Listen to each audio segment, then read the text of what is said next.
గౌరవనీయులైన ముఖ్యమంత్రి వర్యులు రేవంత్ రెడ్డి గారికి నమస్కారాలు సార్.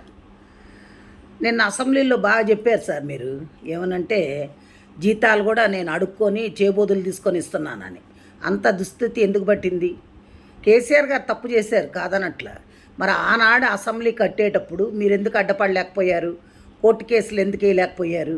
దాన్ని ఎందుకు ఆపలేకపోయారు? ఆపలేదు. సరే, అయిపోయింది.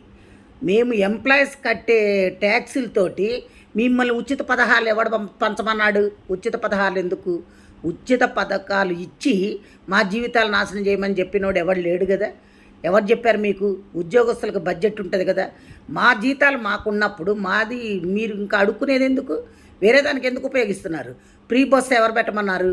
ఎవడైనా ఈ రోజుల్లో మరీ కూటికి లేని పేదలు నిరుపేదలు ఉంటే ఆధార్ కార్డు చూపెడితే వాళ్ళకి ఇవ్వాలి. అంతేగాని ఒక కూలోడు బయటకు వస్తే 800 రూపాయలు, 1000 రూపాయలు మగవాళ్ళకి, ఆడవాళ్ళకి 800. అలా సంపాదిస్తున్నప్పుడు అది తీసుకెళ్ళి ఎక్కడ పోస్తున్నారు? బ్రాందీ షాపుల్లో పోస్తున్నారు.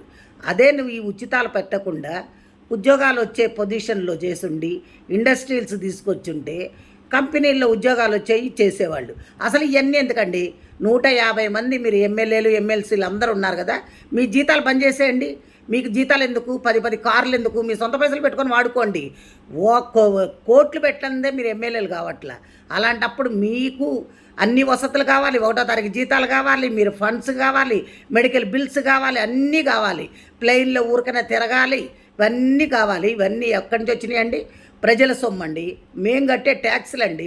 మా ట్యాక్సుల పైసలు మిమ్మల్ని ఉచితాలుగా వాడుకోమని చెప్పినోడు ఎవడు? ఏ రాజ్యాంగంలో రాసిందో చెప్పండి. మీరు ఇవన్నీ కానీ చేస్తే ఇప్పుడు మేము రిటైర్డ్ అయిన వాళ్ళకి కనీసం పైసలు కూడా ఇచ్చే స్థితిలో లేరు మీరు. అంటే అప్పులు చేశాడు కేసీఆర్. అప్పులు చేసిపోయిన ముఖ్యమంత్రి ఒక ఆయన ఆస్తులు నీకు దమ్ముంటే ఆయన ఆస్తుల్ని ఏలమేయండి. ఆయన ఆస్తుల్ని జప్తు చేసి అప్పులు కట్టించండి. ఇది ఒక చట్టం దాండి.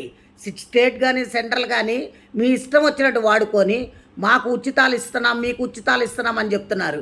ఉచితాలు ఎవరికి ఇస్తున్నారు? ఉచితాల పేర్లతోటి మీ కార్యకర్తలకి దోసి పెట్టుకుంటున్నారు. అంతేగాని మీరు ఎవరికి ఏం చెయ్యట్లా, న్యాయం జరగట్లే అక్కడ. కాబట్టి దయచేసి మీరు ఇంకోసారి ఈ పిచ్చి సలహాలు ఇవ్వకుండా ఇప్పుడు ఎవరికైతే క్లాస్ 4th ఎంప్లాయీస్ కూడా జీపీఎఫ్ పై పెట్టుకుంటే బిల్లులు ఇచ్చే స్థితిలో లేకుండా అయిపోయారంటే ఏమనుకుంటున్నారు? ముందు అర్జెంటుగా మా బిల్లులు మాకు పాస్ చేయండి. రిటైర్డ్ అయిన వాళ్ళకి మర్యాదపూర్వకంగా డబ్బులు ఇచ్చి పంపించండి. అది పద్ధతి. అందరు తిరగబడితే మటుకు ఊరుకునేది లేదు సార్. ఇది మంచిగా ఉండదు కూడా నేను చెప్తున్నా. Thank you.